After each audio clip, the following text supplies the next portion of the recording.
chair for him. To bring him up. I'll just do the first hour and a half next year. I'm regret if I get to do the second hour and a half. Just the whole hour. Lynn's looking at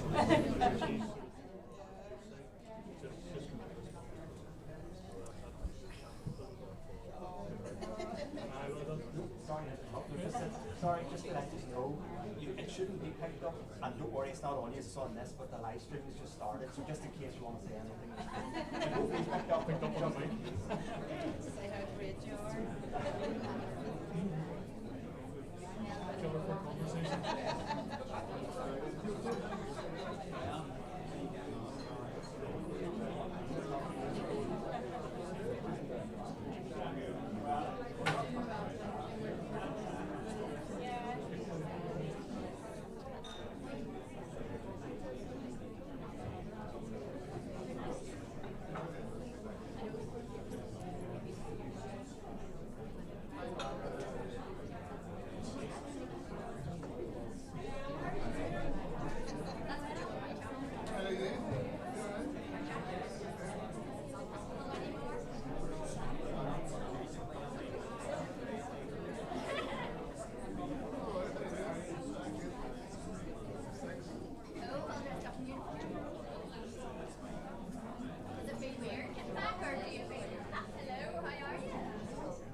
Hey George, how are you? Well, you shouldn't ask, but how's anything going?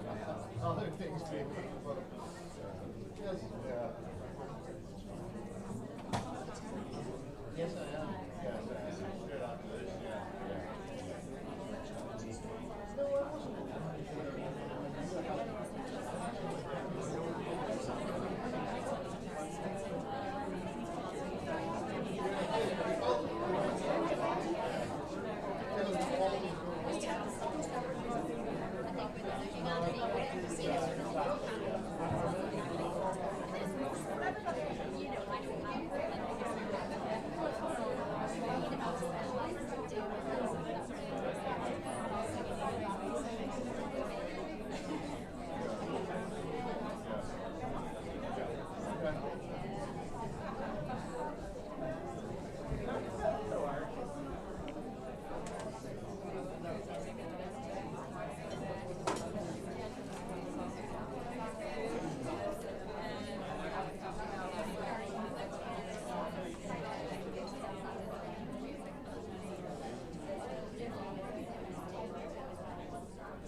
How you start leg? Getting there. No amputations or anything yet.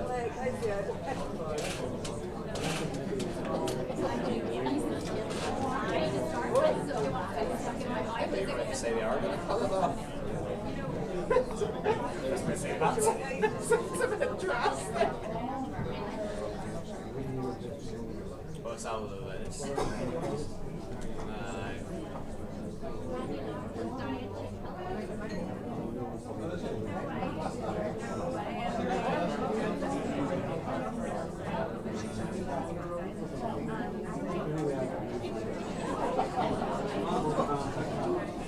I can't make an eye, that's still good. That's still good, Peter.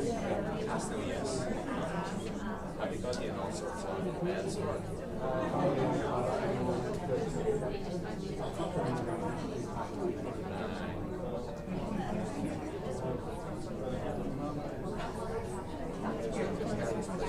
that's right, yeah. I have done research into this now. It sounds like it's a massive procedure, but he was quite a while maybe doing a lot of like I was kind of looking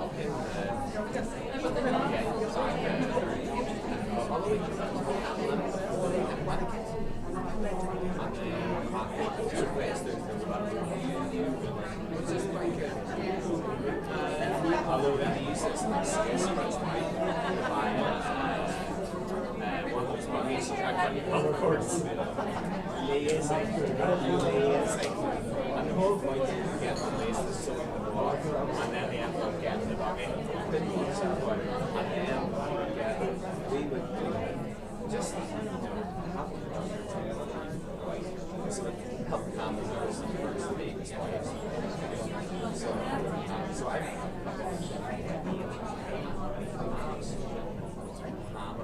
driving that lucky around the globe. I've never seen it. Even breathalyzed. I'm not doing what the policy is. It's with all the drivers and talking to them.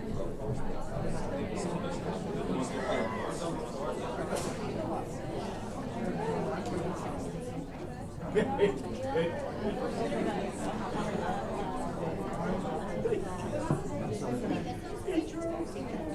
can I ask everyone just to take a seat when we get started?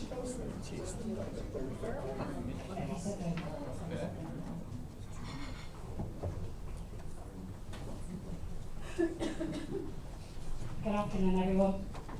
I'm Amanda Stewart, Chief Executive of the Pacing Board, and I'm absolutely delighted to welcome you here to our offices today for this, our fourth seminar series on protecting the vulnerable, preventing child sexual exploitation. A very warm welcome to those of you joining us for the first time today, and also those of you who are joining us on the live stream. For those of you who have been here before, you'll appreciate that we have chosen these topics clearly linked to the areas and priorities that we set for the PSNI and the policing plan earlier this year. One of those was protection of people in communities, and it is an important thing. Protecting and safeguarding our children is one of the most important roles of the police service, and working with and support of other agencies and partners to do this, many of whom are represented in the room here today.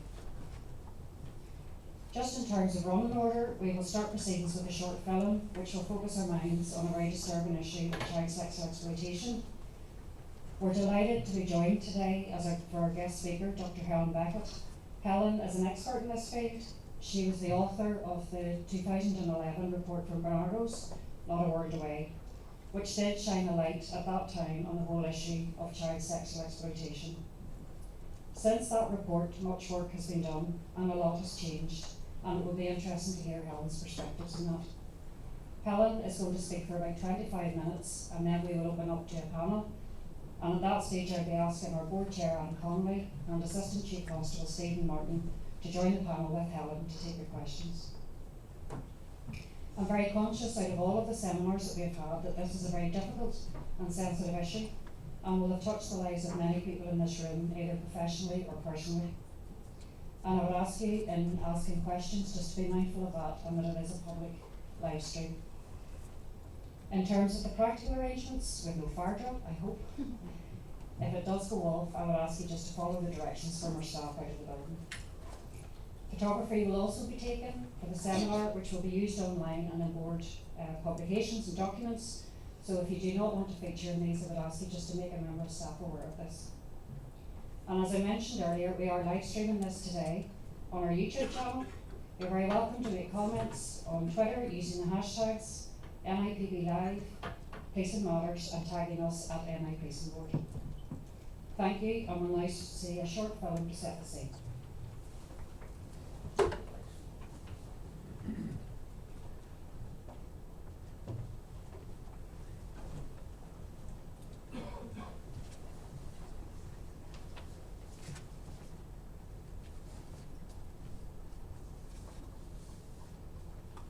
Child sexual exploitation can affect children and young people of all backgrounds and from all communities. It's quite simply child abuse, and happens when a young person is encouraged or forced to take part in sexual activity in exchange for something. That something may be money, presence, alcohol, or simply emotional attention. Child sexual exploitation is when people use their power over young people to sexually abuse them. Their power may result from a difference in age, gender, intellect, strength, money, or other resources. Sexual abuse covers penetrating sexual acts, sexual touching, masturbation, and the misuse of sexual images. It can happen online or offline, and without the young person even being aware of it. There's no standard profile of an exploiter. People who commit this crime can be male or female. It can also happen between young people, peer to peer, and within gangs or social groups. Any young person can be a victim. Would you recognise the signs? Young people experiencing problems at home, who are in care or go missing, can be vulnerable and particularly at risk. But child sexual exploitation can also happen to those from a loving, supportive home. No matter who is affected by child sexual exploitation, it is never, ever their fault, even if they agreed to the sexual activity because they felt they should. Spotting the signs of the abuse can be difficult. The impact can last a lifetime. The police and partner agencies have a key role in preventing child sexual exploitation and protecting those who are more vulnerable. We will now hear from Dr. Helen Beckett, who will provide perspectives on protecting the vulnerable and preventing child sexual exploitation.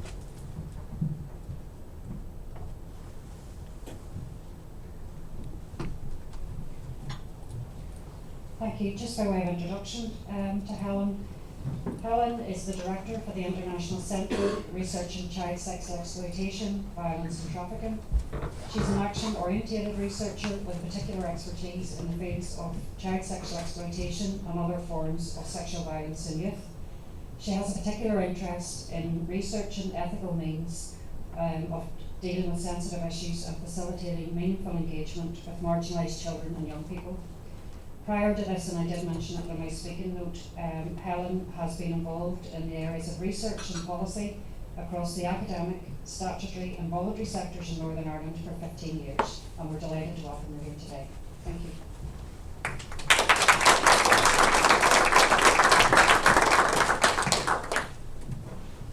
Thank you. It's lovely to be here with you today. Although I come from the University of Bedfordshire, I still live in Northern Ireland. I commute. I'm still very much a Northern Irish girl at heart, so it is absolutely lovely to be here with you and to have you focusing here on this issue today and to share kind of some of our things. It's also incredibly nice to not have to start a talk by checking if people can understand my accent or if I'm talking too fast. I'm going to assume you're all okay with that. So what I'm going to do today is not kind of give you lots of stats or information. I am drawing on research, but instead I'm going to just try to pull out some of the themes of the types of things we have been thinking about. As Amanda said, I'm director of a specialist research centre in this field. We've 18 staff, we do lots of different projects on this, and specifically in the field of policing, we've been working with the National Policing Lead, Simon Bailey, and his team on improving responses to child sexual exploitation and other forms of vulnerability over the last couple of years. And so I'm going to share some of the learning that's come out of that work about the types of things we are thinking about in England, Wales and Scotland as well, but of relevance here, about how do we kind of wrestle with some of the struggles that we might have around child sexual exploitation. But in terms of starting, let's just check we all know what we're talking about when I use the term child sexual exploitation. And I'm going to just call it CSE for short as we go through this. Oh, I should flick back slightly. For any tweeters, there's my Twitter information at UniAbed CSE for our centre and at Helen L. Beckett. So the four things I want to look at today are how do we adopt a more contextualised approach to CSE that looks at four things: that views CSE within the wider continuum of sexual harm, that considers the interconnected conditions for CSE, that addresses patterns of risk and harmful social behaviours rather than just focusing on individual cases, and that I'm going to talk about reconciling victimhood and agency. How do we get over this fact that actually many young people who experience CSE don't fit our typical innocent victim profile and the challenges that presents for us as professionals. I absolutely could talk on this all day, so I am kind of have asked for kind of to be told kind of warning signs, so I will try to keep it brief, but I generally go completely off script just when something comes into my head, so please bear with me if I do that. So firstly, and a really important principle, child sexual exploitation is only one form of sexual abuse. And it's been absolutely brilliant the last few years that we've started to recognise CSE and to recognise the fact that adolescents can experience sexual abuse as well as younger children. It can happen outside of the family home as well as in the family home. So the profile in CSE has been really helpful in terms of that. I, however, think it has also been unhelpful because we have had Rotherham and Rochdale and Oxford and we've Marshall here. CSE seems to have kind of developed some profile above and beyond other forms of child sexual abuse that actually the evidence doesn't necessarily warrant.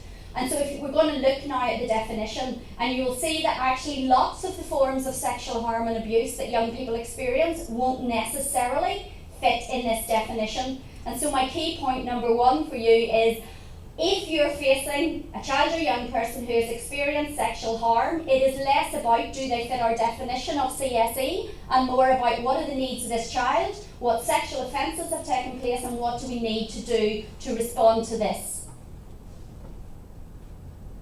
So what is CSE?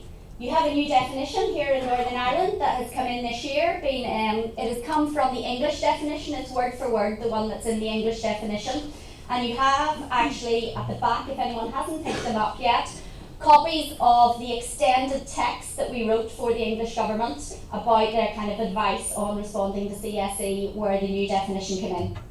But what it now says is, first and foremost, CSE is a form of child sexual abuse. That has always been the case, but we don't always think about it. And we do a lot of training as a centre, and I have people say to me, I have a case, I don't know if it's CSE or CSA. It's not an either or. If you're faced with a case of child sexual exploitation, the bottom line is it is also a case of child sexual abuse.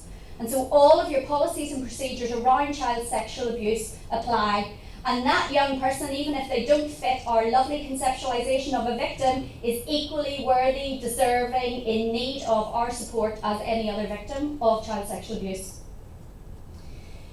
But it is a subcategory of child sexual abuse. And the bit that differentiates it is this concept of exchange, and this next bit of the definition unpacks this.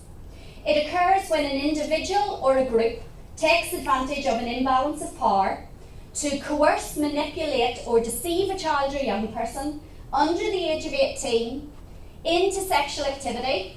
And unfortunately the English government put the A in the wrong place, and I see Northern Ireland also put the A in the wrong place. So what it should say is, into sexual activity in exchange for A, something the victim needs or wants, and or B, the financial advantage or increased status of the perpetrator or facilitator. I'm going to unpack that visually with you in 1 second. But I do want to stop at this point and highlight the under 18. We are very, very bad at responding to 16 and 17-year-olds in terms of this. We think that just because you can consent to have sex, you can't be a victim of sexual abuse, sexual exploitation or any other form of abuse. Your sexual offences legislation here is very clear that there are added protections that 16 and 17-year-olds require compared to adults. You have offences against under 13s, you have offences against under 16s, but you also have a set of offences on under 18s. And they include abuse of a child through prostitution or pornography, where there is this financial exchange, which lots of cases of CSE have. So we need to not be frightened to think about the fact that we have legislation we can use to protect this older age group, because actually if the power imbalance is there and they're being taken advantage of, they need our protection in the same way as a 14 or a 15-year-old. The definition just goes on to clarify that the victim may have been sexually exploited even if the sexual activity appears consensual. Now the reason they put this in is we only have to look at all the serious case reviews there have been in England, and we're going to look at this at the end, where we have thought the young person is in control. The young person is making choices. They're not being abused, and we have failed to protect them because of it. So they are explicitly reminding us that even if it appears consensual, and let me add to that, to the young person, they may think it's consensual, or we as a professional when we first look at it may think it's consensual. But even if it appears still be abuse. And also just clarifying, as was in the video there, it can be online or offline. It doesn't have to be in person. So unpacking the definition, what does that actually mean? Well, the key things to bear in mind if you're figuring out if a case is CSE is firstly, is there an imbalance of power? Because if there's not an imbalance of power, it's not CSE. It's another form of sexual harm. Now, this is particularly important when you're dealing with peer-on-peer. And again, the video alluded to the fact that peer-on-peer is an increasing issue of concern. When I did the research here in Northern Ireland that ran from 2009 to 2011, it was just over 1/4 of cases, even at that point, involved young people in abusing other young people. The stats in England are now around 1/3 and in London are 55%. So this is typically something we used to think about adults perpetrating against children. Yes, they do, but actually, and I'll not go into it now, there's so many reasons why with our harmful social norms and our failure to educate young people, etc., there is a lot of harm occurring between young people. And we don't want to unnecessarily criminalise young people where it is not that it is abusive and there is a power imbalance, but where there is, we must also intervene. So power imbalance is really important to bear in mind, particularly in peer-on-peer, because otherwise we might start putting most sexual activity between peers through this, and that's not the appropriate response. As the video talked about, what typifies CSE is this exchange for. The video alluded to kind of one side of this, which is sexual activity in exchange for something the victim needs or wants. Okay, that can take 3 different forms. It can be tangible, drugs or alcohol. It can be intangible, a sense of affection or importance or belonging. But it can also be, which is what we frequently miss and we've now spelled out in the advice, the absence of a negative. So what you get is that something bad doesn't happen. An example of that, again from the Northern Ireland research, a young woman who gets a text telling her to leave the foster care placement and come out to the car with multiple men where she's then raped. The reason she goes is because the text says, if you don't come, we'll do this to your younger sister. So she does it to prevent it happening to her younger sister. And the core bit being, there is some exchange dynamic going on. It's if you do this, you will get, if you do this, this bad thing will happen. The core dynamic of exchange. But what we also need to bear in mind is that sometimes the young person isn't getting something and it's the perpetrator who's getting something in return, and that is also CSE. But unlike the previous definition, which set no boundaries on this and led to complete confusion about where does CSE end and another form of child sexual abuse start, the new definition puts a clarification that says it must be either increased status or financial advantage. Now this is a really helpful clarification compared to what we had here in Northern Ireland and elsewhere before, because it used to just say for something for the victim and or the perpetrator. Well, why would anyone perpetrate sexual abuse if you weren't getting something for it? You don't do it unless there's something you're getting, a sexual gratification or a power gratification, and therefore we ended up with 2 terms that describe the exact same thing and caused complete confusion. So the new definition has at least kind of tried to set some boundaries of where CSE ends and where we think about other forms of sexual abuse. So the important thing bearing in mind, as you can see that, is CSE is not a catch-all category for all forms of sexual violence and abuse that experiences an adolescent. Because if exchange is not the core dynamic, it is not CSE. So it's not an incidental, oh well I got a bag of sweets afterwards. It's a was the sexual activity explicitly in return for something that makes it CSE. And we do lots of work with children and young people, and I can tell you that they are experiencing many other forms of sexual harm and sexual abuse that doesn't fit this definition, but is creating lots of long-term, short-term harmful implications for them that we must also respond to. And this may be slightly contentious, but it's my belief, based on the research we've done, that actually I think it is really unhelpful at this point in time to have a dichotomy between CSE and other forms of child sexual abuse.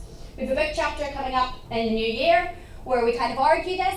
I actually think CSE as a concept has been so helpful in raising profile, but it artificially distinguishes those cases from other cases. And if I just read this quote, while the exchange dynamic inherent to CSE is a critical factor to consider, it should not be the primary basis of classification, as is currently the case. It is the only identified subcategory of CSA at the minute. So we're giving this profiled exchange that we're not giving to other dynamics that are going on within the abusive experience. And such an approach suggests both the homogeneity within CSE cases, i.e. they're all the same, and an othering from other types of child sexual abuse that the research evidence absolutely does not support. It is not there. We need to recognise that actually sexual abuse takes loads of different forms, and exchange is only one of the many things that differ a young person's experience and move to a model that now allows a more nuanced understanding of this. So for example, whether it's multiple perpetrators versus individuals, whether it's your peers versus adults, whether it's online versus offline, those things often are more important than whether there's exchange or not, in terms of how the young person experiences the abuse and what our appropriate response needs to be. So academically, based on the research evidence, we are saying it's time to move beyond this. It's time to see CSE in a wider context of harm, sexual harm, and also a wider context of vulnerability, because it also occurs alongside other things. As well as moving beyond CSE to see it in the context of other forms of sexual harm, I also strongly feel the research evidence shows a need to move beyond focus on individual vulnerabilities. Our risk assessments are getting better. They're emphasising professional judgment, which is great, rather than moving away from scoring, but actually ours and anybody else's has very little evidential basis. There's 2 reports that have come out recently that show that the indicators in our risk assessments have no statistical basis, with the exception of 2 or 3. But what we are doing when we see a CSE case is we are focusing on a young person's vulnerability. We're looking at risk solely by looking at a young person's vulnerability. And yes, vulnerability is important, and where there is a recognised vulnerability, we need to intervene and do protective work. But we also know the research is showing us increasingly in the last few years with the internet that CSE is affecting young people who have no known existing vulnerabilities. It is not people who will necessarily already be connected with your services. It's those who we might not see any risk factors who are also experiencing this now. And I suppose this, if there's a kind of a mantra I have, it's a bit about this, about risk assessments, where I get really wound up, that we focus in on a young person's vulnerability, because that is not the issue. It is not an issue that I have a learning disability and that I'm disengaged from school. That does not lead to me being sexually exploited. I get sexually exploited because there is a perpetrator who is willing to take advantage of my vulnerability, and there are inadequate protective structures in place. And actually, in focusing solely on a young person's vulnerability, we are inadvertently saying that responsibility for abuse lies with them, and that is absolutely wrong. Responsibility for I'm getting wound up, sorry. Responsibility for CSE lies with the perpetrators. And so we need to, I'm not saying ignore a young person's vulnerability, but we need to move beyond our current deficit-based approach to young people, which is all about what's wrong with them or what's inadequate about them, and start focusing on what I term the interconnected conditions of CSE. And unfortunately, you can't really see this very clearly, but just to talk you through, the blue is a young person's vulnerability. And I used to, in a diagram, actually have this bigger, because that is really what we focus in on. But it's only one thing. And we need to stop shifting our focus, or shift our focus from only looking at the young person's vulnerability to focusing on perpetrator risk. I've been training a police force in England the last 2 days who are still saying to me, we don't know much about the perpetrators. That's why we focus on young people. Well, we've got to find ways to find out who the perpetrators are, because it is not just about focusing on the young people. And protective structures.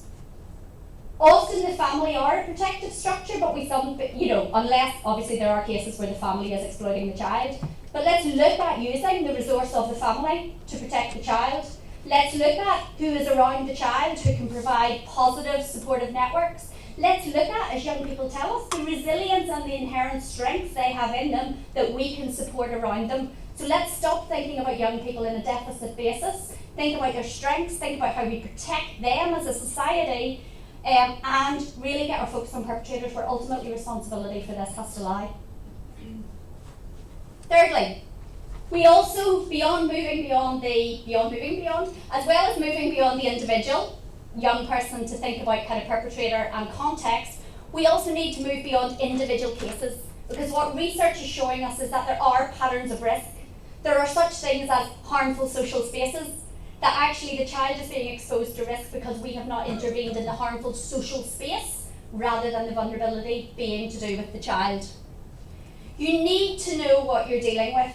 And you can tell there's lots of things wind me up. I was about to say, if there's one thing winds me up, I've probably already told you too. It's when I go to train people and they say it's not like Rotherham here. I don't give two hoots if it's like Rotherham here. Rotherham is not our measuring yardstick. Rotherham is Rotherham. Rotherham has a particular profile. The government itself has a lot to be responsible for here, because when they put out the plan in England, they called it a response to Rotherham. Why Rotherham and not anywhere else? This has been going on. In Northern Ireland, we've the research here from 2009 to 2011. What is your profile of CSE? It's not saying we don't have Asian males. It's not saying we don't have gangs of men. What is going on here? And actually, we can't rely on the police to know this, because that only reaches the police when it gets to a certain level. Education establishments, youth workers, people out in the community who have a relationship with young people can tell them what the harm is. We don't find out until it comes to a certain point. So I talk here about knowing your profile, having a live interagency problem profile. It is not enough to create a problem profile based on what you know as police or social services, because you do only, to use a phrase, know the tip of the iceberg. We need to find out from young people. At this point, we're doing a study on harmful sexual behaviour in schools in England. There is so much schools know of what is going on, but it's not getting anywhere into the police and social services to tell you what's going on. And research shows that sexual violence exists in a continuum. And those kind of early kind of things of name calling, sexual touching, testing boundaries, we need to be intervening at that point before it escalates. So this has to be a multi-agency response, both to understanding our problem and to responding to it. Making case connections. I remember back at the time I did the research here, this did happen across a few trusts. We knew about a few young people. We kind of thought, oh, hold on, there's some names being used the same with these young people in different trust areas. Put it together and suddenly we've got 40 names in the 40s about what's going on. We have to make these connections to understand what's happening. Target the hot spots where it is going on, those harmful social spaces. There are lots of examples. McDonald's at the minute in England is being known as one. Particular parks. We use a case study example. I was using it the other day where a young woman is raped in a park, and it turns out there have been multiple rapes in the park, but have we changed anything in the park environment? No, we haven't. And so another rape occurs. So actually this isn't just for CSE specialist teams. Community policing has a really important role to play in this as well. And moving beyond the traditional child protection approach on our focus on the home environment. Yes, CSE does occur within the family environment. Sometimes parents or aunts, uncles perpetrate it, siblings, but the vast majority of CSE is not perpetrated by the family and occurs outside of the family home. And our traditional responses do not work. We have, the next slide talks about something called contextual safeguarding, which is a model we're developing and a number of local authorities are implementing in England to change their responses. One of my colleagues, Carleen Furman, has developed the work. And it's recognising, if we look at the screen, the child is there, the home is there. That's actually generally where our responses stop.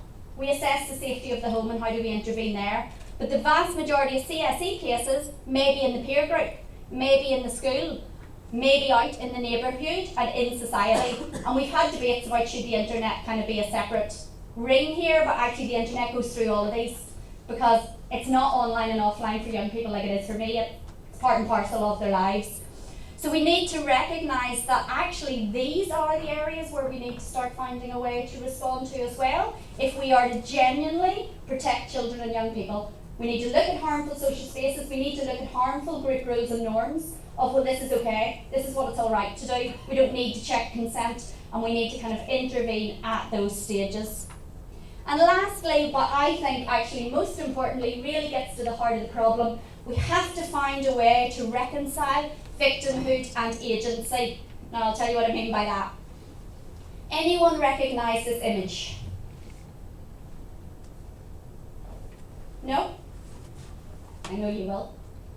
Yes? Okay, it's the puppet on a string, which was the Bernardo's campaign a couple of years ago about raising awareness of child sexual exploitation. I'm not unnecessarily slagging off Bernardo's, I used to work for them. And they're a voluntary sector who needed money, so this is kind of, you're not going to go, oh, by the way, here's all the complex nuances about CSE, give me your money, that doesn't work. But actually, the problem is, that has been our understanding of CSE, of somebody comes in and makes the child do things, and if the child doesn't fit that model, that's where we hear the terminology that we see in serious case reviews of they're making active lifestyle choices. They're putting themselves at risk. They don't want our support. They're in control. Well, actually, it's not that simple. It's something in between. Because it is not always someone manipulating the child to do things. Sometimes the child is initiating what's going on, but for complex reasons. So let's just take a look at a case study. Again, from Northern Ireland. It was a 14-year-old girl. She met this man outside a pub and she basically offered him a blowjob for a tenner. She took him into an alleyway, performed oral sex on him, got a tenner, went to the off licence and bought 4 litres of cider. But her and her friend decided they wanted to come back to the area where she was from and needed a taxi, so again needed money. So she went to the pub and approached 2 other men and offered them sex for the price of a taxi fare home, which she did. On the way home in the taxi, she decided she wanted to keep the money that she'd earned from having sex with the men in the pub, so she offered the taxi driver sex for the fare home. Now that's not the puppet in a string model. There was nobody round the corner telling this young person to go and approach this person and offer sex, and then taking the money off her. This was a young person who did initiate every encounter in this. And unfortunately, these are the exact cases that we miss, that we fail to protect young people from, and we fail to intervene appropriately because we say she's in control, she's making active lifestyle choices. She's not. And for me, the concept of constrained choice is really important here. Often we miss these cases. I'm delighted to say in this case the PSNI did not miss this case, even though this was years ago. And the person talked to their superior and asked what was going on, and it turned out the police knew the family. And what we learnt when we looked at this is that the girl that we're thinking about now was sexually abused by her father from knee-high, very young age. Age 8 or 9, he started bringing people into the family home and charging them to abuse his daughter. And age 12, she's receiving treatment for an alcohol problem. I defy anyone to tell me that that young girl with that background is making active lifestyle choices and does not need our support and intervention. She may not fit our picture of the ideal innocent victim who's being manipulated by everybody, but life has taught her that A, people abuse me. That's just what happens. Actually, I can't cope with my abuse. I have post-traumatic stress and I'm using alcohol to try to deal with the impact of my abuse. My social worker's clearly not going to give me alcohol. I need to get alcohol. Oh, hold on. People will actually pay to have sex with me so I can get the money to get my alcohol to blot out what's happened to me in the past. And we need to understand these contexts. We need to exercise professional curiosity. Far too often we write off a young person like that. We offer her a service and then we go, well, she's not engaging. She hasn't turned up. Why would you engage if that's been your life background? Do you know what I mean? Why would you suddenly go, oh yes, let me tell you everything that's going on and thank you so much for coming to rescue me and help me? That is the complexity of CSE, where the young person is getting something they need alongside being abused. That's what makes it difficult, because you're asking them to give up getting something they need or want. She needed the alcohol. She needed to cope with her abuse, because if we stop her getting that, she's just absolutely overwhelmed by her abuse. And this is why CSE is inherently complex to respond to, because we have to recognise that alongside being raped and abused, sometimes the young person is getting what they want or need. And I'm delighted want or need has ended up in our new definition, because there was resistance to that a number of years ago when we first tried to bring it in. Because it was, well, we can't say what or need because someone won't say it's abuse. And I'm like, not a definitional issue, educational issue. We need to recognise that just because you're getting something alongside being abused does not make you any less of a victim. And we need to move away from these victim-blaming attitudes that we have around adolescents who experience CSE, that replicate those we have generally around kind of sexual violence against women, etc., of deserving and undeserving victims. Bottom line, these are children. This is sexual abuse. And we need to stop making judgments and expecting them to only engage on our conditions, and that's the only way to which they will get our support. And if we don't do this, we're not going to get to the heart of the matter. Because the problem is, in that instance, that young person felt she had made a choice. She knew nobody was making her go and do that. So she feels guilty and complicit. She thinks we might blame her. She thinks we won't recognise that she's a victim, and quite rightly, because the reality is we often don't. So she's not going to come forward and seek our support. If we don't recognise that actually you can be getting something in return and still be being abused, we won't identify her as a victim in the first place to intervene. So we miss the opportunity to support her, and we miss the opportunity to prosecute a lot of offenders who are taking advantage of that child's vulnerability. And so it's really important. People get really annoyed when I start talking about choice, but actually it is choice. It's just constrained choice. It's choice between rubbish options. The young woman who I talked about earlier, who left the foster care placement, she did choose to go out. She could have told the foster carer, who would have phoned the police and they'd have come, but she knew the implications were her younger sister would be raped. And she therefore feels responsible in some way for what has happened to her. But just because a young person feels responsible and complicit and guilty about what has happened does not mean they're not. I was really pleased to see that in the video at the start. And we, as child protection professionals, have a responsibility to actually say, no, that is not consensual, that is not complicit, that is abuse. And it is not about ignoring the young person's perspective, because the worst thing you can do, young people tell us, is go in and go, seriously? Can you not see what's going on here? You're being groomed, you're being exploited. That's really unhelpful. We need to work with them to help them see an alternative perspective on what's going on, but that is our duty. Just because they think it's their boyfriend, just because they think they're in control, does not mean that that's the position that we as child protection professionals should take. So I leave you with those challenges, and happy to address any of any questions.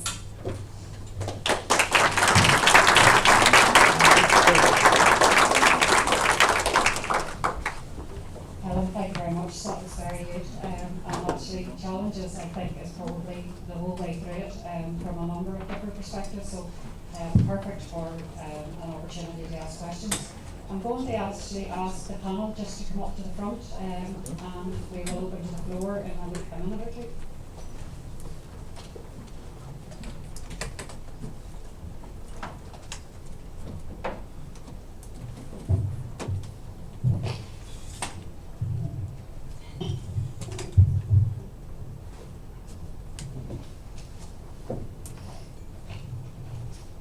Okay, just before I open up to the floor for questions, I'm maybe just going to give ICC Martin an opportunity just to comment from what he heard from Helen in terms of the challenges and the level of success that PSNI are having in relation to this issue, and what do they do? Well, thanks very much. And Helen, I thought that was a really, really powerful and impactful talk. And you said nothing that I couldn't agree with. Well, I do I sometimes struggle with the distinction between child abuse and CSE, and I think it can be an artificial boundary that can create difficulties, so I think that's an important message. The risk assessment message, I think, is important. Whilst, of course, we will risk assess people who are victims, it is very, very important that the police in particular, but everyone who has an interest in this area, also assist with identifying perpetrators and ensuring that the full force and appropriate force of the law falls upon them. We probably, in the second part of your question where you were asking about our success, I suspect as I try and answer that will be other little links into what Helen said to us all. I would like to think that the PSNI have become much more successful and much more professional in this area of policing in recent years. On the 1st of April 2015, we created a public protection branch. Prior to that, our public protection units were distributed across our organisation. So when I was the commander up in Derry, Londonderry, as a uniform commander, I would have had detectives working directly to me in the area of public protection. And whilst that provided that local connection to communities, which is very important, there was a real sense that this was an area of policing that is sophisticated, and it does benefit. You talk about public protection specialists. It is an area of specialism. So in response to that, the chief directed that there would be a public protection command or unit established, and that was done so in April. And there's somewhere in the region of 300 police officers and staff connected to that. It's based headquarters in Belfast, but it's distributed across Northern Ireland, and we became coterminous with the 5 health trusts. So whilst the rest of policing is coterminous with local government boundaries, this area of specialism, we moved to be coterminous with the health trusts, and we thought that was very important. So we have 5 public protection teams out around Northern Ireland based on the health trust. In each of those public protection teams, we have a number of officers who are dedicated, ring-fenced and specialised in child sexual exploitation.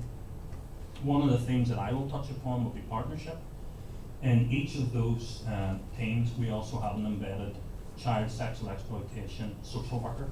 So we have our social worker embedded in the police station with our CSE officers. Those officers are accredited to very high standards.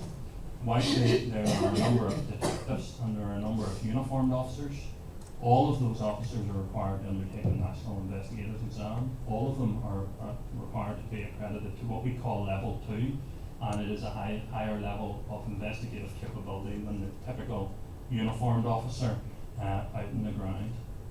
We have very strong relationships with health.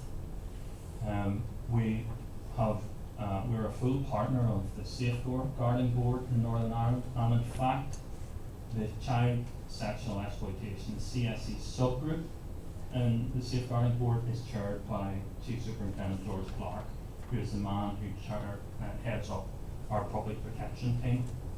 So we are right at the centre of Northern Ireland PLC's approach to dealing with CSE, and we chair that subgroup.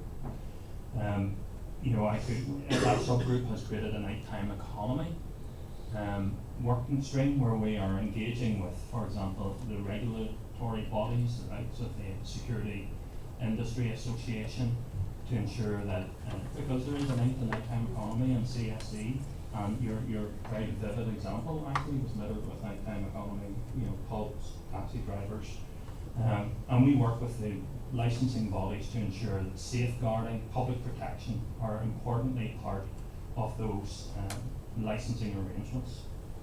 In that, we've engaged with Train the Trainer for nighttime economy organisations, where we're training their staff to go and train their broader staff. We have provided informational materials. We go round as part of the Safeguarding Board, and this partnership's important. Yes, the police have a role to play, and I think we're best not to be just badged purely in the world of protection of the police. So as part of the Safeguarding Board, we're in schools, we're in youth clubs, we work with the Vintners Association. So that whole theme of partnership is right across our approach to this area. We work with the Health and Social Care Board around joint policy development, around risk assessment.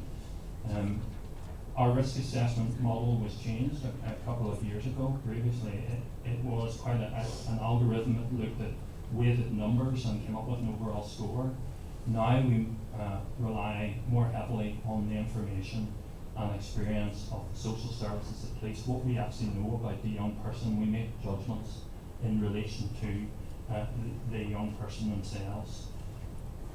We take obviously a criminal justice approach, and we have a range of investigations. We have well in excess of a couple of dozen of child abduction warning notices in place in Northern Ireland.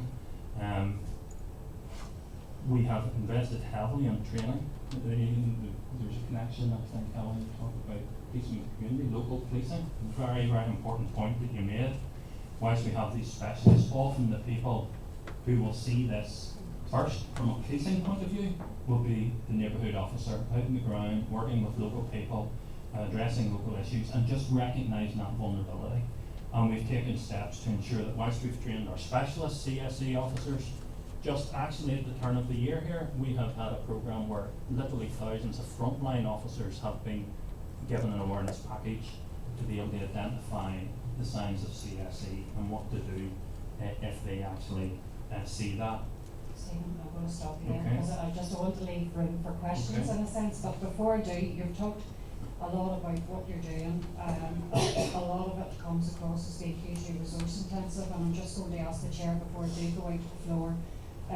The chief mentioned recently in an interview with Paul Clark about the pressure on resources, and particularly around detectives, and this has been an issue which he's raised with the board on a number of occasions. Do you want to just comment very briefly on that? Yeah, I think there is a very real problem with resources, and people tend to think it's just the police looking for more money or more officers, but actually it's not. And those of us who are still here in the board would see that on a daily basis. I mean, a lot of detectives particularly have been taken off everyday work to work in the legacy issues, and I'm not downgrading that for 1 minute, but there is money set aside and there is an avenue open to developing that, and that should be expedited as quickly as possible because we need people to deal with this. You mentioned the neighbourhood policing. I mean, I think that's very pertinent in this because even the example you gave us of the young girl, her problems have started in the home. So where were all the support mechanisms and the schools and everything else? And that scares me because this is where the child ended up in the situation she was in. So I do think that the public needs to be aware of the fact that every officer that's taken away to do legacy work is an officer not available to the public to deal with this issue, and indeed murders, which seem to be on the increase lately as well. We were talking about that yesterday. There is a real resourcing issue. Thank you. I'm going to open the floor if we can take any questions. There's a question at the back here. Just getting a microphone for the live stream. Thanks, Barbara. Hi again. I was very interested to hear what you were saying about the harmful spaces, and I think that ties in with something that we've been debating, which is the question of vulnerability. If you have, if you're looking at your resources on the basis of threat, harm and risk, how do you assess what feeds into that assessment of who is vulnerable from those vulnerable spaces, particularly if you're not in those spaces, if you're measuring this in a different way, if you're looking at this as what comes from professionals, how do you feed in that vulnerable spaces into your calculation where you put your resources? One of the things we were talking about, for example, and I was interested that you talked about parks and the number of young people now, where there was particularly a young girl before who was under the influence of alcohol, and there were just her and one or two mates, and not too many other people around. They managed to get her home very safely. Now, if there's large numbers of young people coming together, larger numbers of young people under the influence of alcohol, they're very vulnerable. And when I raised that question with somebody around what the policing response would be there in terms of that, their answer was social services should be aware of that young person. How would you look at how the police should be aware of that young person? What processes need to be in place in terms of policing to look at that space and allow that to feed into your idea of threat, harm and risk? Thank you, Barbara. So I'm going to let you come in on what that actually means for your decision on resourcing, but I suppose just to share a few thoughts on that, picking up on the first contact that's been raised. I was really pleased to say, there is training kind of for frontline people, but if I can be so bold as to say actually kind of signs and what to look out for, it's not that simple. And so actually in the work we're doing with police elsewhere, it's about training around, it's actually about attitudes. It's absolutely critical. It's judgments about young people, and I have to say this, as a society we do not like young people. Oh, lovely little child, adults we're fine with, in between don't like them. We assume they're problematic. Only 2 school children in a shop at one time, leave your school bags at the door. That's all based on the fact that we assume teenagers are problematic. And actually, when we unpack it with frontline police in training, it turns out it's not them not knowing the signs and warning signs and all of that. It's attitudes about young people. It's failing to see vulnerability because instead we see a problematic child or a problematic teenager, particularly the case for young men. So I think there's something there about if we're to figure out what's going on, we need to be thinking about attitudes and how young people are engaged with generally by community policing, not specifically about CSE. We've done a lot of work, we did work for HMIC on how young people experience policing processes, and they very clearly tell us, first negative encounter, you're not going to hear a thing from them. So not only about the individual harm that that young person has experienced, but that question of what harm is going on in our community. If we don't and we obviously have our own particular challenges here in Northern Ireland, although I've done a lot of work in gang affected areas in England which have similar challenges about issues with the police. We thought I'd address that and we're not going to hear about it. But actually it's also then about liaising with other parts of government. So people who kind of control parks, licensing, that, you talked about nighttime economy, but that also kind of is to do with public spaces as well. And who's working in those public spaces and who know it. Youth services, I know they're absolutely decimated, but there's still some of it going on. And youth workers are who know what is going on in our neighbourhood. I think back to the research here, they were telling me about things that social services and police don't know about. I still continually see that. We have a chapter in our book about the importance of youth workers in enabling you. And so that's when I talk about, I think the danger is we do what we call problem profiling of CSE, but we do it based on what we already know. And actually it's all of those other partners around who actually know the reality of what is going on. Children and young people know the reality. Really winds me up when we think that they won't talk to us. Actually they will talk to us, we just need to do it correctly. Children and young people tell us loads, but we've had to develop our expertise in how we talk to them properly and create an environment where they feel they can share that with us. So I think the information is out there. I think it's about using the right partners to get that information in, which then would inform, if I hand over to you, what you do with that. Stephen, if you wouldn't mind, HMIC and their vulnerability report touched on this, and it was a recommendation around developing links with the private sector. We've heard about the importance of fast food outlets, taxi companies. What are you doing to address that? Because that seems to be a recurrent theme, and also that vulnerability isn't always easy to identify. Well, I think my answer around the nighttime economy, the vintners, our efforts in the back of that HMIC report, and that particular recommendation is how we're doing that. We're doing that through the safeguarding, our joined upness with the safeguarding board. On your point, Alan, we have established, there's a joint reference group that's been established between ourselves and Health and Social Services Care Board. So, for example, the Children's Commissioner sits on that, even the Police Ombudsman, the Human Rights Commission, and a range of other stakeholders where we are trying to get the information from all the partners onto the table to understand that level of vulnerability.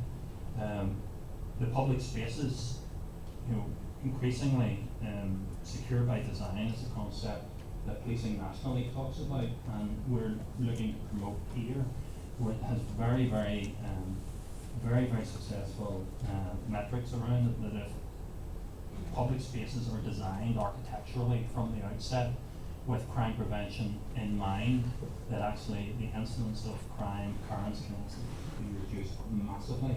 And there's some examples of housing estates that have been developed where crime is actually reduced by up to 80% in other parts of these islands. The whole issue of resources, the chair has very clearly outlined the challenges for us with detectives. We were up until a few years ago an organisation of 7,500. By the end of this financial year, we're going to be 6,700, and the following year 6,600. That's 900 police officers less, and that gets felt. And increasingly, that means that our prioritisation of resources becomes all the more important. We do prioritise around themes of threat, risk, harm, and vulnerability. And that means at times that when people are at their most vulnerable, we will be there, but other types of policing where people traditionally have got that swift response, hard decisions have to be taken. What I can assure you is that we're committed to the whole area of vulnerability, we're committed to the area of public protection. The Chief Constable's on record, I heard him say it again at a meeting with a political party this morning in Stormont, that there are a number of areas that are earmarked for growth in policing, and that will come at the expense of other parts of policing. But one of those areas is the whole area of public protection. the type of stuff that we're talking about here today, but also domestic violence, right through to offender lifetime management and linking in with our probation service colleagues about people who come out and assisting to manage that rehabilitation back into society. Another area is cybercrime, but I'll not diversify. But the whole area of public protection, our integrated planning assumptions for next year, we know our budget's going to be cut for next year further. It's been cut year on year, some £140 million off our baseline in the last 7 years. But our integrated planning assumptions for next year, a line in that is a growth in resource to public protection. So our commitment to this whole area it is significant, but I emphasise again, and you said it, Helen, police have a role to play in this, but this is very much a societal issue. There's this criminal justice element, and we take it seriously, but partnership with the health, with education, with probation, with youth services, with the politicians, community activists, right across the place is very, very necessary. Okay, thank you. We have a question at the back. Claire? Thanks very much. Claire Bailey, South Belfast MLA. I think Helen, I'd just like to say thanks. I think that's probably one of the most relevant and powerful pieces that I've heard spoken about this subject for an awful long time. And I want to focus on you brought up the issue of the perpetrators, and you gave the example of the 14-year-old girl. You know, that was one girl, one victim, and several perpetrators on her journey home. And we need to start looking at that. And I come from a standing point of when we're looking at CSA and CSE, all children are vulnerable, and that's just where we stand from. So that there is no work to be done to identify vulnerability. They're all vulnerable. But what are we doing then to identify and address and tackle perpetrators? What is going on at the minute at ground level? And I know that it's a societal issue, and I know that it's complex, and I know that it's integrated. But here in Northern Ireland, we have a very pitiful conviction rate. We have a very pitiful number making it into court, and we have so much to do in terms of the police working better with the PPS in building cases and building profiles. But we also have a huge body of education and outreach there, and start to tackle the perpetrators who are doing this. Okay, thank you, Claire. I'm going to ask ACC Martin and maybe Helen to comment just on that. Okay. Well, some statistics, Claire. So last year there were 127 referrals to us in relation to child sexual exploitation. Now those referrals could come from social services, they could come from education, they could actually be self-initiated referrals by police officers who have identified vulnerability. On the back of that, there were 120 searches carried out, 75 arrests, and 25 people were charged. Those statistics this year to date, and we're 6 months in, are already in excess of that. So the whole of last year, 127 referrals, this year 159. 92 searches, 54 arrests, and 15 people charged so far. So regrettably, in one sense, it's bad news in that we're getting more referrals, but perhaps it's also good news in that we're actually becoming better at seeing the vulnerability, and it's not just as hidden, because there's nothing worse than a child suffering and it being hidden and us not knowing about it. I'd rather know about it. So if that means that referrals going up is us getting a better appreciation of what's actually going out, then that's a good thing. There are a whole suite of criminal justice measures. We engage with, we use those. So I give you an example there of the child abduction warning notices, and we're using those in Northern Ireland. We are constantly engaging with legislators about ways in which we can improve that whole spectrum. Just the way before the Assembly collapsed, we were looking at, there was a new bill going through around domestic abuse. In this area, we'll engage with legislators, tell them about where we see gaps in our capability, and we're up for that. But I think the stats do bear out that this is an area that we are taking seriously, and where we identify perpetrators, we will do that. To give you some local data statistics, at the minute currently we are working with social services and other colleagues. There are currently 44 children that we identify and are working with at the minute in Northern Ireland who we know about, which is an important point you said, Helen, who are at risk of child sexual exploitation. 40 of those are female, 4 are male. 36 of them are in looked after care, and 8 are at home, and the youngest is 11. So that gives you some idea of the spread. And then there are a number of perpetrators that we're actively managing who we do think pose a risk to children. In relation to those children that I've talked about, the 44, I want to reassure you that they are flagged on police computer systems. So if a police officer encounters those children and they do a check, that will immediately identify them as being at risk, and then there's a suite of actions to be taken. So it doesn't matter whether they're stopped anywhere in Northern Ireland by police or come into police contact. When the police do a check, they will know these children are vulnerable and here's what needs to happen. Okay, thank you. Helen, do you want to add anything, or I have a couple of questions on the floor, but maybe you want to So very briefly, I will set the context that this is generally very difficult figuring out white perpetrators because they are skilled in not being picked up. So I think that is really important to recognise. All of that said, I'm actually really shocked by how low those figures are. If I think we asked young people in a kind of anonymous survey, we asked 16-year-olds back in 2010, 1 in 20 told us that someone had offered them sex in exchange for money, drugs, etc. So if we think about our population, that was just 16-year-olds telling us that. And interestingly, the fact 36 are in care. Again, it was the whole thing with Operation Owl, wasn't it? That was actually looking at children in care, and then we discovered they were sexually exploited.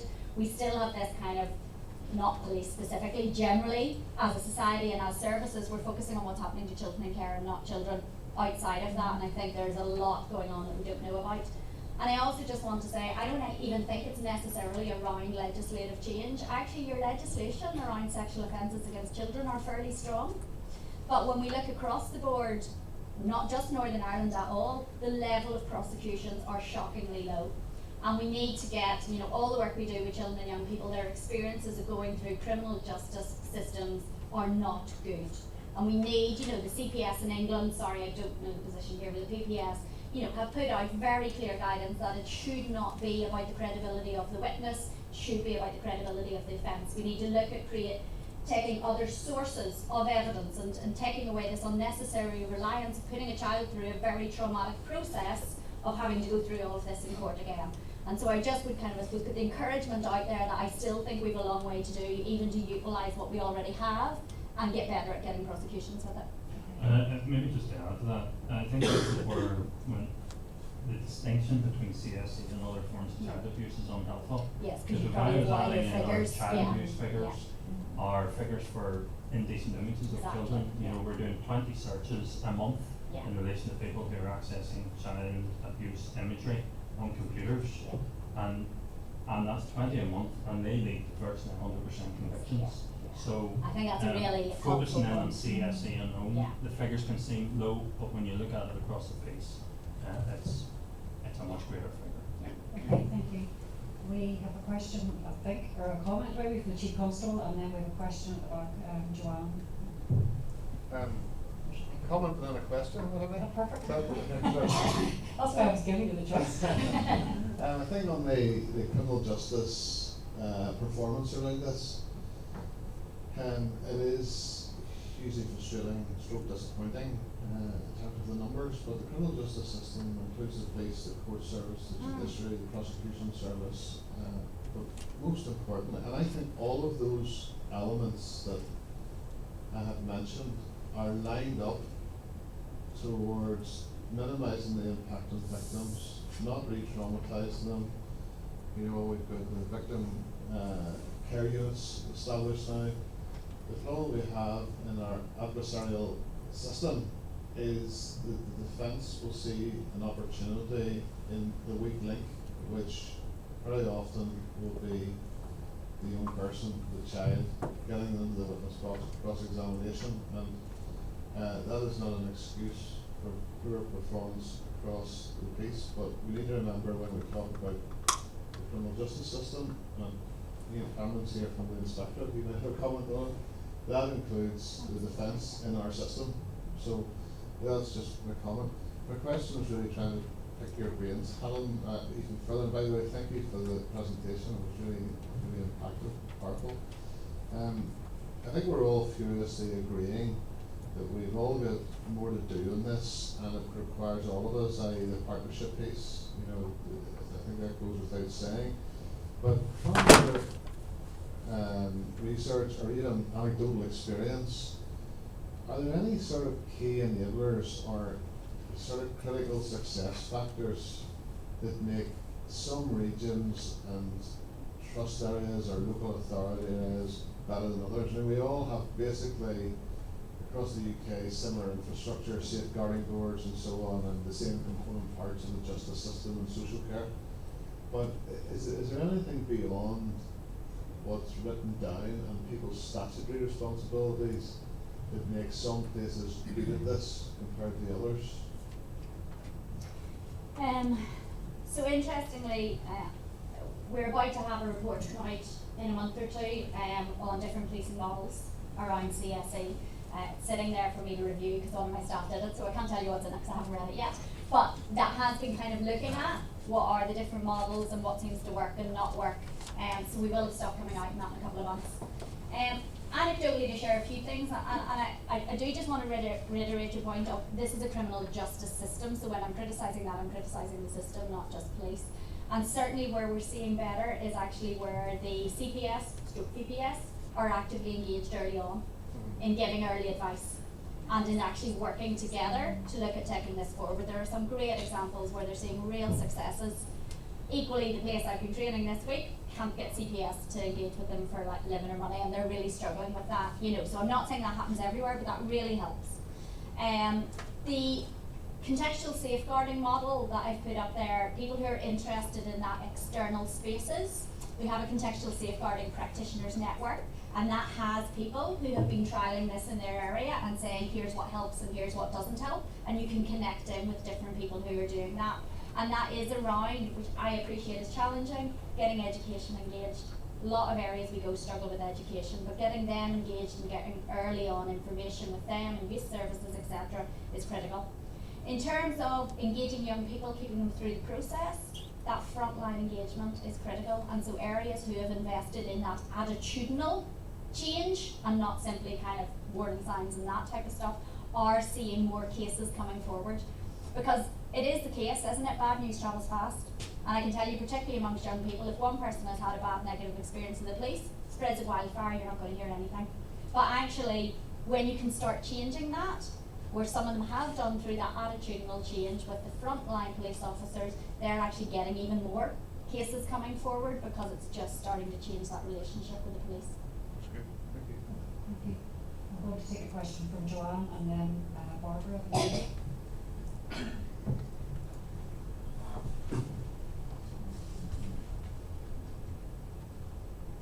you. I'm Kathleen for East Belfast. I very much appreciated the seminar today and your comments, Dr. Beckett. It's a very disturbing subject, and you're having to hear the experiences of young people and the things that they have faced, and the scale of the issue. What struck me about today was we very much focused the conversation on vulnerability issues, and what I took from your seminar today, your lecture, was this potential scale of the problem amongst those who are not known or perceived to be vulnerable. And it's a known unknown, as Don Bromstad would have it. I appreciate the need for partnership working in this regard, but I think that this provides us with an opportunity to look at different ways of working. So I'm going to put a question to Stephen, if I may. With regard to that, Stephen, now that we know the scale of the problem, and it's not just those who are kind of the more likely people to be targeted, I think that does give us an opportunity to look at different ways of working, look at more proactive working to ensure that it doesn't occur rather than dealing with things that have occurred. So to that extent, I'm going to ask you what consideration or plans or thoughts now will the police give to working differently, not just with partners, but in general, to working differently to try and address this issue of those who are not at first sight vulnerable, and to try and address this issue from that perspective. Well, I think when you look at the number of reviews that have been held in relation to this area, you know, the Bernardo's review, the Pinkerton review, the Marshall report, we have shown ourselves as an organisation to be very open to recommendations for change and to reflect on practice. And I have no doubt that on the back of this seminar and Helen's talk, that myself and the chief and other chief officers will sit down with the likes of Deirdre here, who's the superintendent of Bones, who's the strategic lead for child sexual exploitation policing in Northern Ireland. We reflect on what we've heard. A lot of what we do as a police service in partnership with others is around trying to prevent. Prevention is always a much better thing. Preventing someone being victimised in the first place is much better than detection. And that's a mantra that is age old in policing. And a lot of this, we talk about the violence and the exchange and the fact that victims don't often know they're victims. A lot of that is about trying to ensure that the widest number of people who engage with young people are aware of that, but also young people as far as is possible. And I absolutely get the attitudinal point that Helen's made. You know, social skills, soft skills, non-judgmental, not stereotyping, are all facets of good policing. And I have no doubt at times police officers come across as having a very power differential. We're in uniform, we have powers. And that relationship with young people can and not always get off on the right foot. And it's areas of this type that can be damaged if that occurs. So I think that is it's not something that's new to us, but it's something that just needs to be continually reinforced with our officers on the ground. But for example, earlier this year there was a CSA Awareness Week that the board also participated in. I think it was January or February of this year. There was over 80,000 connections with our social media sites in the police around CSE. And our Facebook pages. And so we're very committed to that. We're in youth clubs, we're in schools. We will continue to do that with our partners to get that message out. But I am very prepared, as I'm sure the Chief is, and Superintendent Bone, to reflect on what we've heard today and see, is there anything further we can do? Is there a shift that we can make? We've shown that in 2015 by the creation of the Public Protection Branch. You know, this year alone we've developed e-learning and e-safety products. We've prepared promotional and informational material for nighttime economy and other sectors. So we're up for this. You know, if our change can even help one victim, then it's worth doing. So I can only give you that undertaking, but it's about reflecting, I think, on what Helen said and seeing if there is something for us to change. Okay, thank you, Stephen. Just before I take the last question from Barbara in the centre here, maybe one of the issues, in a sense, that hasn't come out in the discussion today, but as a police and board we're very aware of because of the other responsibilities we have around injury and duty, is the officers who are dealing with child sexual exploitation and child abuse every day and the impact that has on them. What type of support is there for officers in that regard? Well, I think that is a good question. I think it was asked to me. You'd be more clever. I thought he'd taken over his chair. I might have ambition, I don't have that ambition. It doesn't matter. I mean, either of us could do. It certainly is. I mean, just listening to all of these things and sort of going back 30 years to when I was a child protection officer in school and taught what to look for, and I'm not sure much has changed. Because the attitude then was, this child is in a detached house in Edmonton, there's no way that child's going to be, you know, and that is just so awful. So it comes back to your point. There's a lot of it happening, but for people like Deirdre and that who work in that on a day-to-day basis, and I have no understanding of what it must be like. It must be dreadful. But there is the occupational therapy, occupational therapists which are there, and there is very good support for officers. There's also a rule they're not supposed to spend more than a certain number of years within that kind of unit, which in itself has a knock-on effect for resources and expertise. So there's all of that, but there is very good support for officers, and very good mentoring and very good collegiate support as well, which is good. But if you want to add to it, I'm happy to do. No, I just reinforce that occupational health and welfare. You know, we have our own doctors, our own psychologists, nursing staff that look after the whole range of policing. But this is an area that can take its toll on police officers. Regrettably, they, not just even the CSE, but I talk about the imagery and the online. Yeah. They look at the most horrible images every day. And they're committed professionals who are working to try and protect victims and catch perpetrators. But it can take a toll. As an organisation, we're very supportive of them. We have the facilities there, and that will remain the case. Barbara, and then our final question will be the knitting side. Just before that, maybe Deirdre wanted to say? Yeah, could I Yes, you can.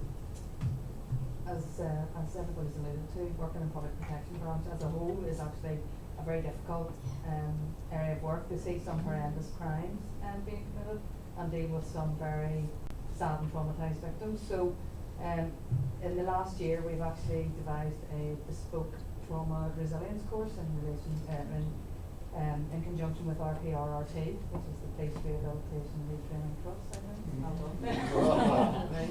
think. So that is really specifically for those officers who are dealing with those types of crimes, and it gives them coping mechanisms, and lets supervisors actually sort of see signs that people may be under pressure and things. So everybody's undergone it. I've undergone it myself as well, actually, so we can see what sort of training they're getting. So it is recognised, and we are trying to do everything we can to it. I should have said as well, in the policing plan, we have not a target, but a specific area to look at. This is an area that we keep an eye on as a board in conjunction with the Police Federation as well. So it's not something that's just ignored. Thank you. Barbara, and then the knitting side. Thank you. Jacqueline Lovell from the Children and Young People's Office. Sorry, I thought that's okay. That would be good.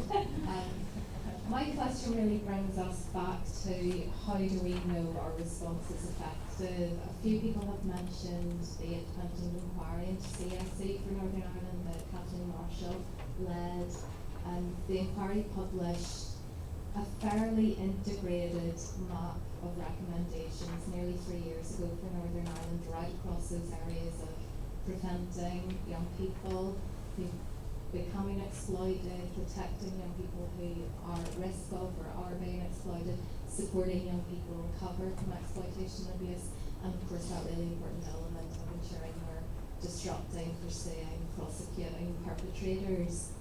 Since the inquiry was published, the lead departments and their respective statutory agencies, so that includes DOJ, PSNI and others, produced implementation plans and more or less annual progress reports.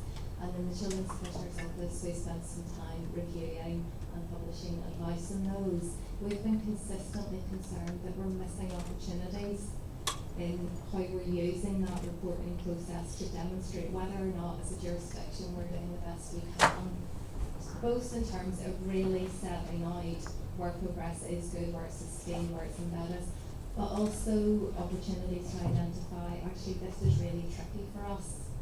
This piece of work in this area is difficult, and we need to look at this honestly and mobilise resources to really make progress here. Our concerns really boil down to those evaluation and implementation progress systems not having a clear outcomes on a clear focus on our outcomes improving for children and young people themselves. Are they safer? Are they better protected?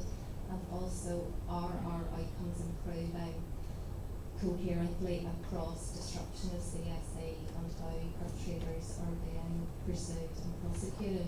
And it's really a question around Helen and the views of others in the panel. Are there places that are doing this well that we can learn from? Straightforward question. Nice easy, snappy response. Straightforward answer is I'm not entirely sure, if I'm honest, anywhere has it completely sussed. But yes, there are some areas that are further progressed alongside this, which I think are those who are really kind of understanding the difference between outputs and outcomes, and actually not reporting on process change and procedural changes, but to your point of what actual difference has this made for a child or young person, what this politically and not the entire critical. Very often we make those decisions as professionals about what do we think is making a difference for children and young people. Children and young people need to be at the heart of feeding back on what is making a difference. And we were delighted when HMIC for the first time as part of their child protection inspections, which I'm slightly like, why did it take to 2016 to think about this, actually said it would be good to hear back from children and young people about police responses to child protection. And I would suggest that has to be integrated, the areas that are integrating actually hearing back from children and young people about what has made a difference for you is actually who's starting to get a sense of what do we need to measure to actually see if it's making a practical change. Our research we've done shows us that children and young people don't use complaints procedures, so there's no point saying, well, we don't have complaints from children and young people, they must have been okay.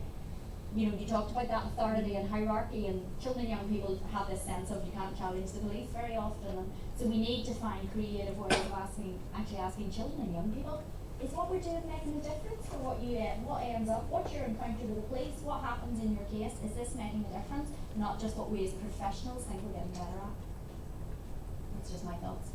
Thank you. I'm just conscious of time, but it is a very helpful challenge, I think, for all of us, Jacqueline, that you've put out, because as a public sector, I think we have a tendency to put a lot of process around things, and hopefully the programme for government going forward and the outcomes in the policing plan will allow us to shift that focus and actually think about what difference does all of this make. But I think actually the point that has been made, both yourself and Helen, around engaging young people is a challenge to us, and a reminder that actually we need to engage young people around this issue and not be frightened to do that. I'm going to move to the last question, and I'm not even going to try and guess the name. Okay, and I just wanted to really, my name is Helen McKenzie from the Safeguarding Board, and I wanted to really provide some reassurance. The Safeguarding Board, of which Stephen has said, the PS and I remember, in 2013 we commenced a CSE campaign called The More You Know, The More You See, and that really had an underlying premise that all children under the age of 18, boys or girls, can be at risk of CSE, and we have really worked on that since then. And just to reassure you, within the last year we've had over 24,000 children have seen a play in school called Chelsea's Choice, and some of you may have seen that, and that works on in terms of the boyfriend model, and that really is trying to promote about healthy relationships in a way that is age appropriate.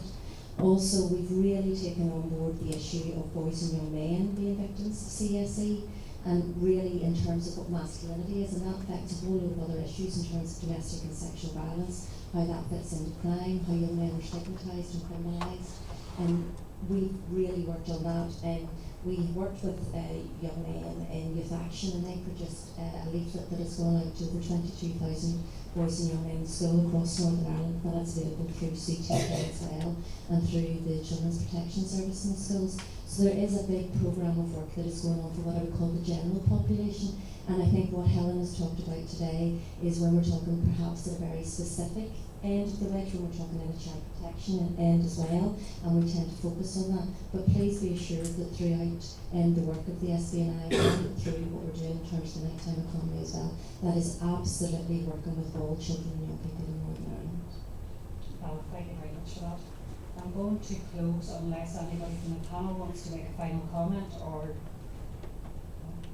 I just want to take the opportunity obviously to thank you all for coming today, and to thank our panel. I appreciate it's a very difficult subject, and Helen, you have signposted a number of pieces of work that is ongoing. We will put some information on our website later on today that the Safeguarding Board have provided for us to distribute here today. If I could just remind you that our next seminar is on, if I can remember, it is Wednesday the 22nd. Thank you. Wednesday the 22nd, and it is specifically on cybercrime, which is potentially linked to this area as well. Thank you very much.